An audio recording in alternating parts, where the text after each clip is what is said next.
Good afternoon, everybody. I've just spent the last few minutes talking with brave first responders, firefighters, law enforcement, emergency responders who are here making sure that we protect people's lives and safety. That's the number one priority right now. As you know, we have this fire burning at the fertilizer plant that has the potential to explode.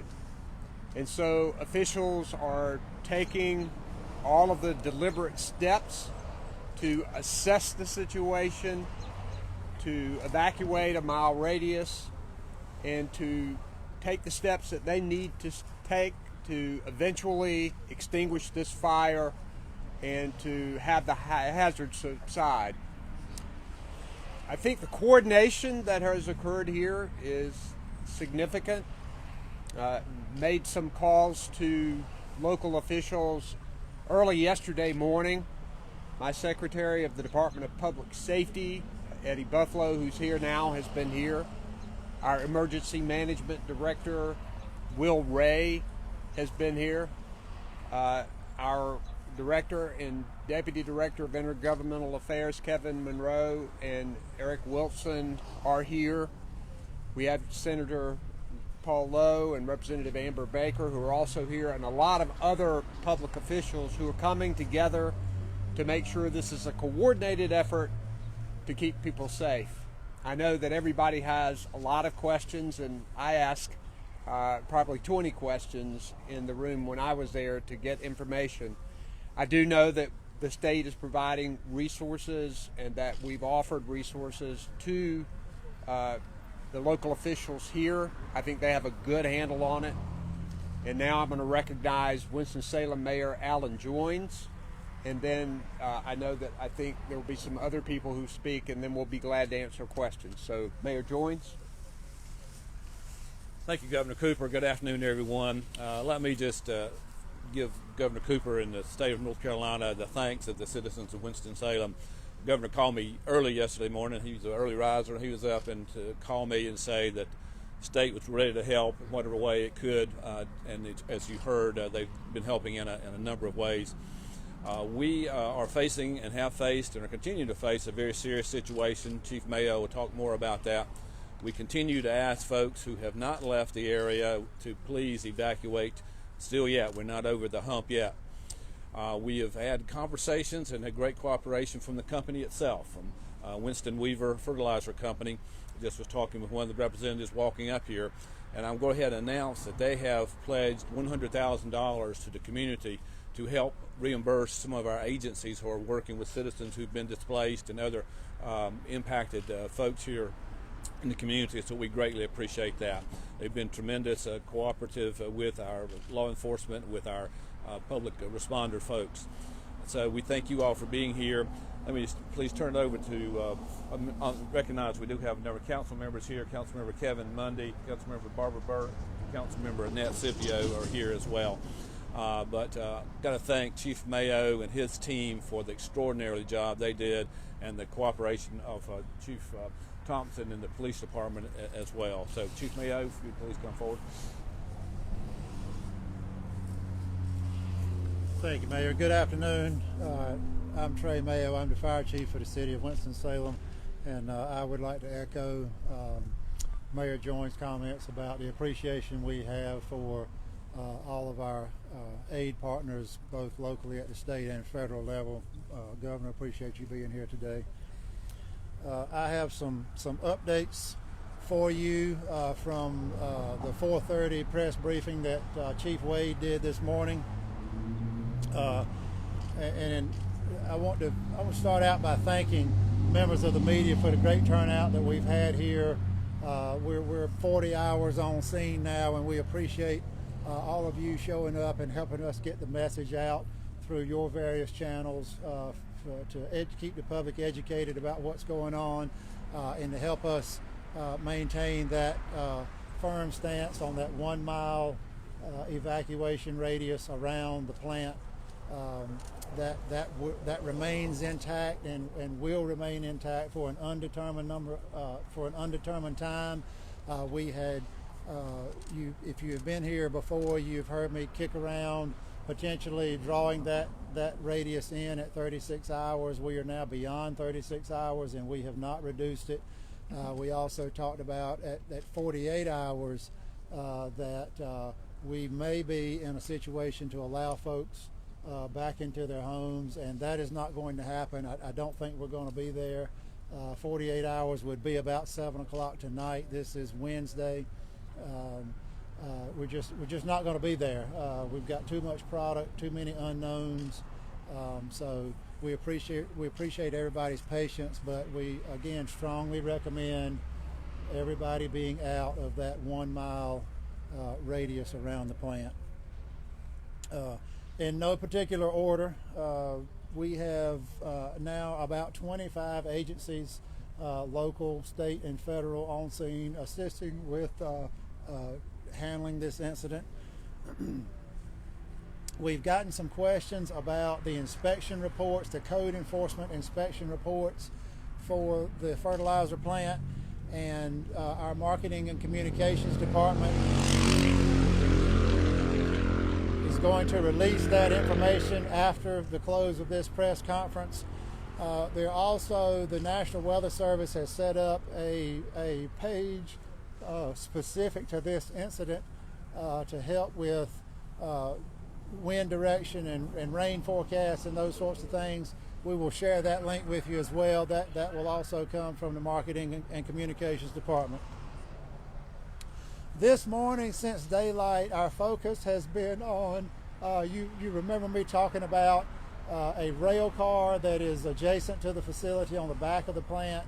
The most up-to-date number, we initially thought there were 100 tons of ammonium nitrate in that rail car. We think the more accurate quantity estimate is 90 tons, which, in the grand scheme of things is not a significant amount of difference. We have been doing some reconnaissance on that rail car this morning. The concern that rail car was off-gassing when we arrived on scene Monday night, and the concern was that it had undergone enough heating from radiant fire exposure that it had started to kind of cook on its own and go through a self-sustaining heat generating reaction. The reconnaissance that we've been able, the reconnaissance that we've been able to conduct this morning indicates that is not happening. We also had a concern that some of the material in that rail car had become molten and run out into a pit that has a 40-ton capacity that is under one end of that rail car. The reconnaissance, and we did that this morning with the assistance of the Winston-Salem Police Department's Hazardous Devices Unit bomb robot. We were able to determine that it does not appear that any of the product has become molten and run out of the car, so we feel good about that. In the next 3 or 4 hours, we're going to have another State Highway Patrol helicopter up with one of the fire department's hazardous materials specialists on it to do a live. Drone footage is fine, but it's not the same thing as having human eyes in the sky to be able to look at the situation and take some high quality photographs. So we're going to do that aerial reconnaissance here in the next 3 or 4 hours. We're also going to position a ladder truck on the West Rock campus, it backs up to the fertilizer plant, and get in a position to be able to cool that rail car.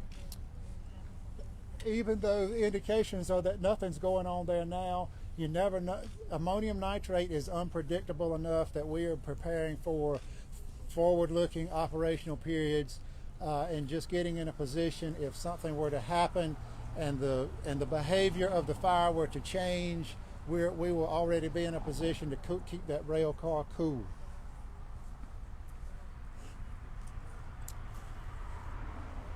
We have gotten a few questions about whether there were employees on site at the plant, who made the initial 911 call, those sorts of things.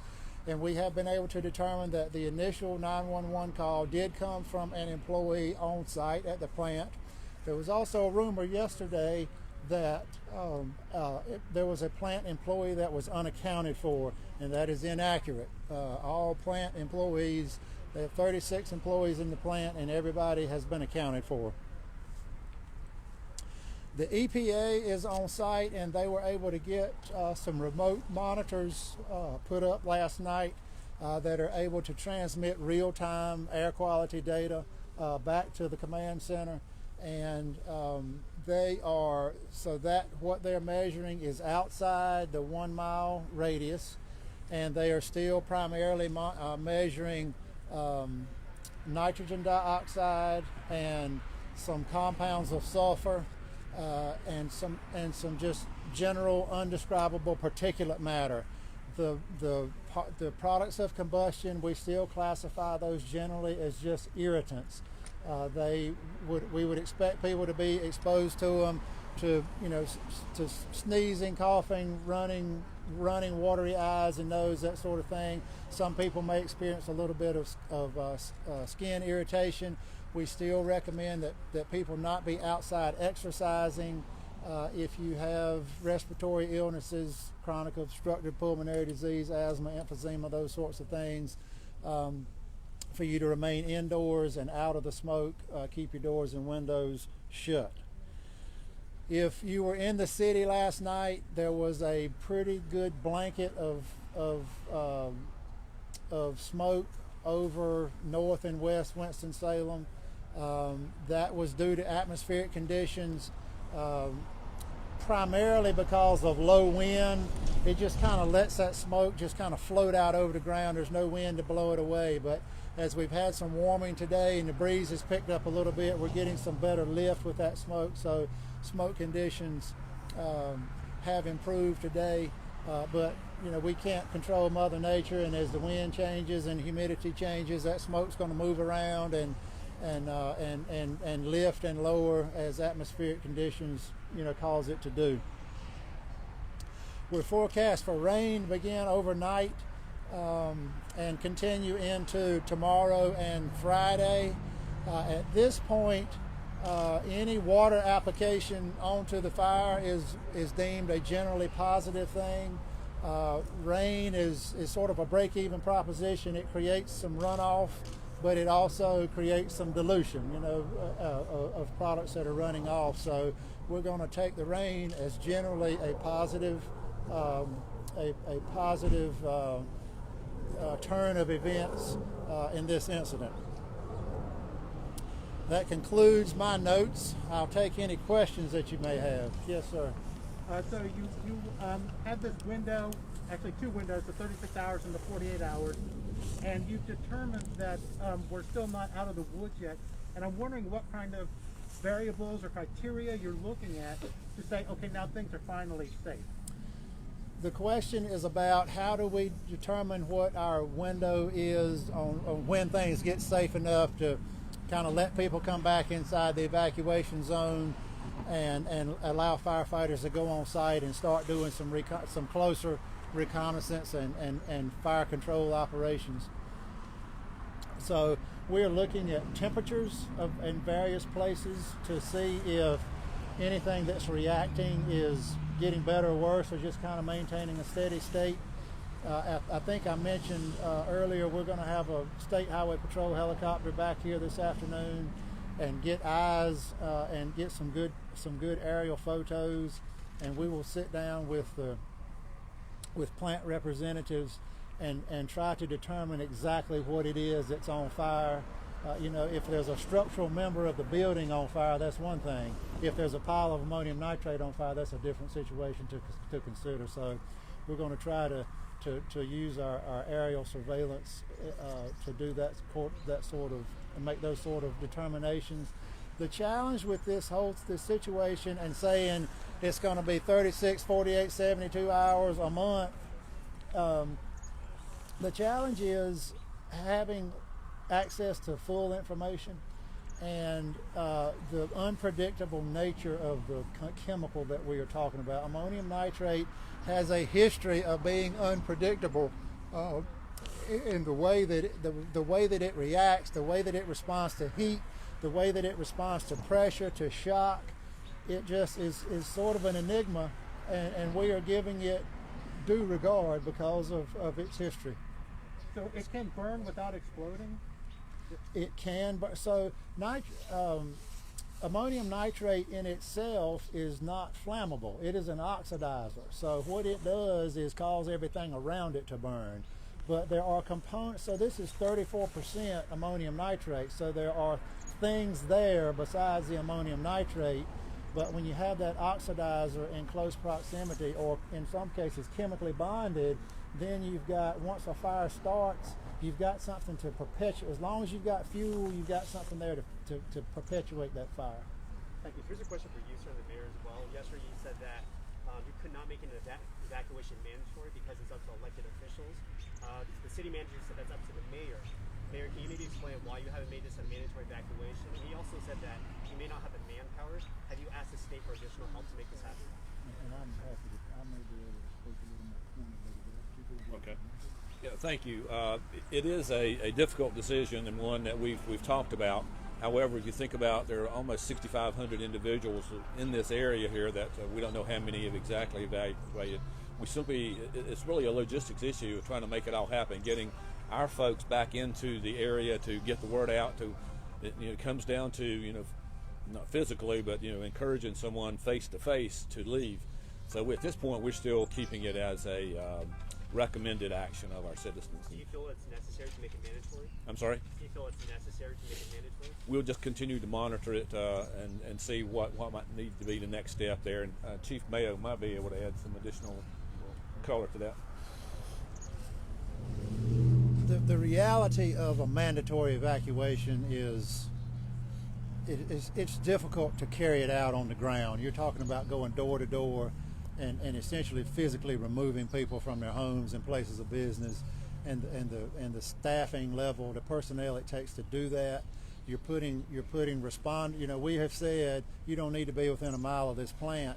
To carry out a mandatory evacuation requires us to put emergency personnel inside that 1 mile radius, and then it's just not a matter. You can't put up a fence around that 1 mile and say, okay, everybody's out, they're going to stay out. You have to continue to patrol and enforce that mandatory evacuation. It's really not a practical thing. And we know, following up on that question, that the night of, the fire crews did go around and make announcements and ask people to leave their homes. Has there been any more of that out in these neighborhoods today? And do we know maybe how many people have made the decision to leave that 1 mile radius? The question is about, do we know how many people remain inside the 1 mile evacuation area, and efforts that we made to notify people. Beginning Monday night, we have saturated the area with messaging. We have used code red messaging, we have used broadcast media, print media, social media. We've put fire trucks and police cars on the ground with public address systems to notify people. We have used the emergency alert on your cellular, on wireless devices, and I think we popped about 3,000 or 4,000 wireless devices with that mechanism. Short of going door to door, which is really not practical, we have, again, I use the term, we have saturated the area with messaging through all means to communicate to folks that it is not safe and that they need to leave. I would like to know, if it's not safe to spend the night within a mile, why are all the roads within this mile still open? And yesterday afternoon, I drove right up Indiana and parked basically almost across from the plant gate. There was no police officer, no fire official, or anybody there to chase me away. So I guess it's a two-part question about that, and also why University and 52 go through this area. Did you know that there was the 1 mile evacuation area? Yes. Why did you go inside that 1 mile evacuation area? I was off work and I thought it was safe. What message did we send out to say that it was safe? Because I was out there the day before, and every time I tried to get close to it, there was a police officer saying, "Get away."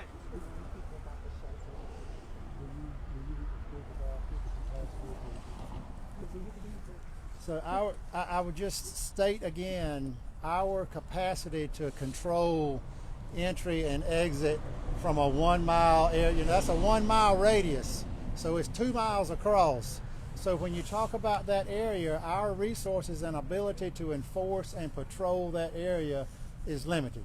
So that's why we are strongly encouraging folks not to enter that area. And I would remind folks that within the area that don't have anywhere to go, the education building at the fairgrounds is available as a shelter. And back to your question, we did have we do know that the hotels in the area have seen an uptick in reservations. So with that and the and the numbers at the shelters, we do know that some people have evacuated, but a specific number we don't know. Are there signs on 52 that tell people don't go down this highway? You're going through an evacuation zone. And Not- University Parkway as well. Not that I'm aware of.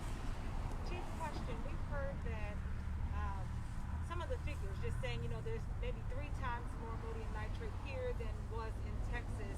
Worst case scenario is, because a lot of the comments and, concerns that I've heard from people are 1 mile may not be enough in case this thing blows. Worst case scenario, what could that look like? Is that blowing Winston-Salem off the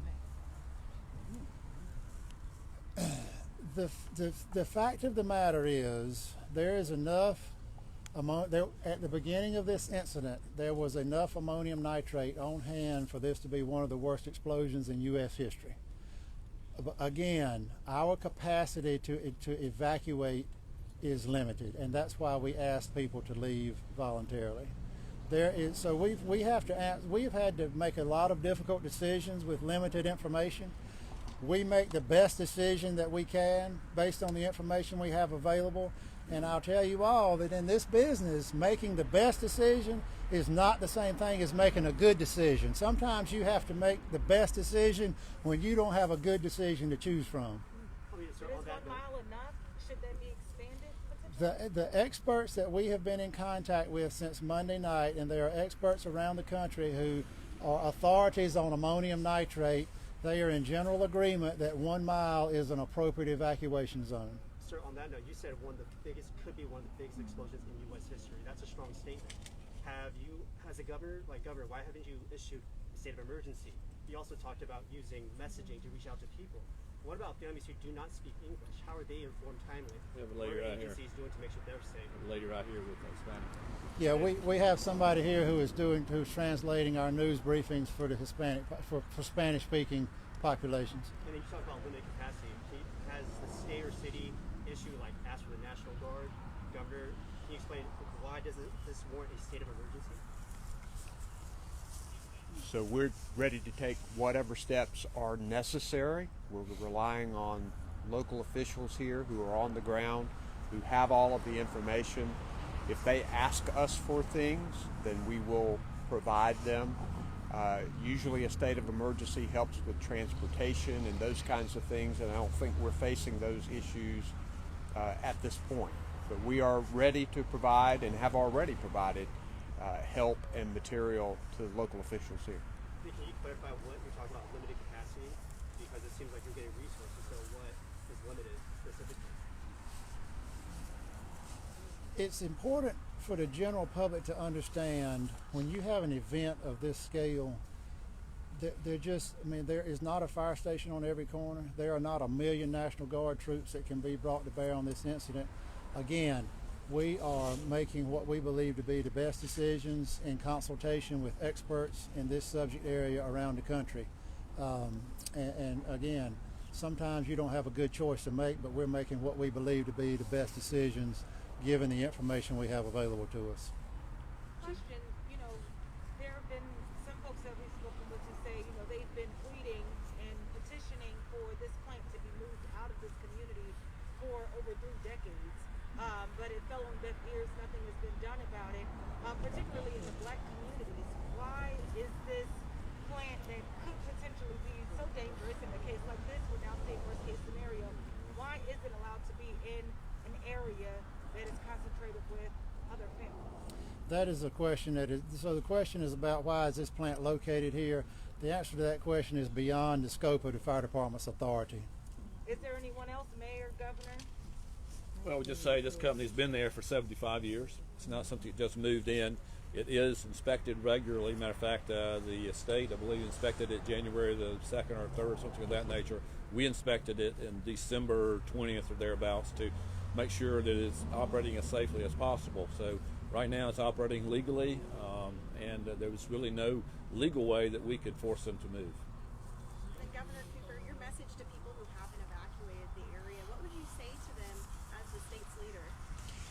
So I would ask them to evacuate, and in fact, they put other people at risk when they refused to evacuate. In fact, I talked to some emergency personnel who had already gone to make some service calls to people who were sick or ill. They had to risk themselves going into that 1 mile radius to bring them out. So my message to them is not only protect yourself and your family, but you're also protecting emergency responders who may have to come and help you. And what would you say is your biggest concern with this situation, being one of the first, almost largest possible explosions in the state and the country? The number one concern is to make sure that we save lives and to make sure that people don't get hurt. And I think local officials have worked very hard to prevent that from happening thus far. And that's a positive. But we're not at the end of this yet. At this time, the governor has answered a lot of questions, as has the mayor and the fire chief. We're going to end the press conference at this time, and there'll be notifications to you when the next press conference will be on this incident. Thank you all for being here. We appreciate you. Mayor Joynes,